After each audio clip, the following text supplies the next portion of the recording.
Et le dimanche, eh bien, on est déjà dans la résurrection et la liturgie est plus simple. Mais on est dans la joie de Pâques aussi, parce que si on prend d'autres évangiles.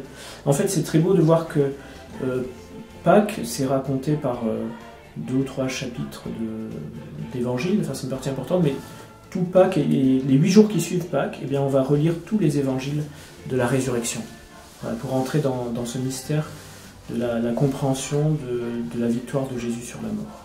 On fête ça pendant 8 jours parce que c'est une grande fête solennelle, et du coup pour pouvoir intégrer tout ce qui se joue pendant cette fête, eh bien on a besoin de temps. Par exemple, à chaque messe, on lira un évangile différent de la résurrection.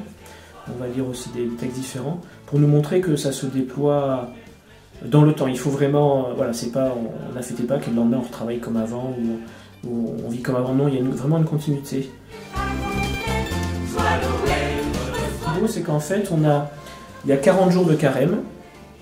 Il y a Pâques et il y a un temps pascal de 50 jours. Je l'ai dit, il y a 8 jours d'octave. 8 jours, on déploie Pâques. Mais en fait, pendant 50 jours, on va méditer sur Jésus qui est ressuscité, qui est vivant et qui se prépare à nous donner son esprit, qui va monter au ciel.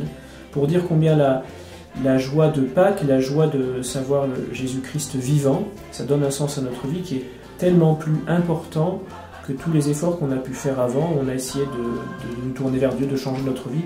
Mais au final, ce qui nous change, c'est vraiment la bonne nouvelle de la résurrection et cette confiance qu'on met en lui. Et plus que nos propres efforts.